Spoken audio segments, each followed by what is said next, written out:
దేని కొరకు ఉపవాసం ఉన్నావో, దేని కొరకు ఏడ్చావో, ఈ ఆగస్టు మాసం నువ్వు అడిగిన దానికంటే, ఊహించిన దానికంటే అత్యధికంగా దేవుడు నీ బ్రతుకులో కార్యాలు చేయబోతున్నాడు. అమ్మా, ఏది ఆశపడుతున్నావో? నా కొడుకు వివాహం కావాలి, నా కూతురు వయసు పైబడుతుంది, అయ్యో ఈ బిడ్డ వివాహం చూడగలుగుతానో లేదో అల్లాడిపోతున్నావా? పిల్లలు మంచి చదువుకున్నారు, తగిన ఉద్యోగం రాలేదయ్యా. దేని కొరకు నువ్వు ఆశపడుతున్నావు? ఏ కార్యం జరగాలని దేవుని సన్నిధిలో ఆశతో ఎదురు చూస్తున్నావో ప్రవచనాత్మకంగా చెప్తున్నాను. గుప్పెళ్ళు విప్పి ప్రతి జీవి కోరికను తృప్తిపరిచే దేవుడు ఈ మాసం గుప్పెళ్ళు విప్పి నీ కోరిక దేవుడు తీర్చబోతున్నాడు. దైవ చిత్తానుసారమైన నీ ప్రతి ఆశ నా దేవుడు తీర్చబోతూ ఉన్నాడు. ఈ మాసమే కాదు, ప్రార్థనలో పాలిభాగస్తులవుతున్న ప్రతి కుటుంబ జీవితాన్ని నీ బ్రతుకు కాలమంతా నదీ తీరమందలి తోటలాగా పచ్చగా ఫలభరితంగా నా దేవుడు మార్చునుగాక.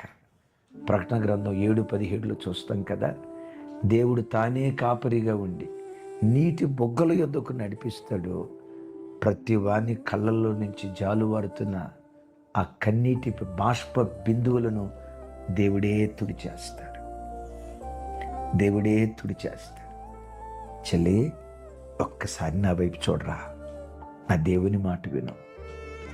ఈ మాసం నీ కన్నీళ్లు తుడిచే మాసంగా దేవుడు చేయబోతున్నాడు.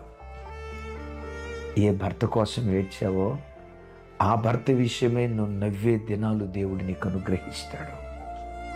ఏ కొడుకు కోసం ఏడ్చావో, ఏ కూతురు కోసం ఏడ్చావో, ఏ అనారోగ్యం కోసం ఏడ్చావో, ఏ ఆర్థిక స్థితిగతుల కోసం ఏడ్చావో, ఏ వ్యాపారం కోసం ఏడ్చావో, ఏ ఇంటి కొరకు ఏడ్చావో, ఏ పొలం కొరకు ఏడ్చావో, ఏ భవిష్యత్తు కొరకు ఏడ్చావో, ఏ వివాహం కొరకు, దేని నిమిత్తం ఏడ్చావో నమ్ము, కన్నీళ్లు తొడవబడిన మాసంగా, అంగలార్పును నాట్యంగా చేసిన మాసంగా నిశ్చయంగా ఈ ఆగస్టు మాసాన్ని దేవుడు అనుగ్రహిస్తాడు.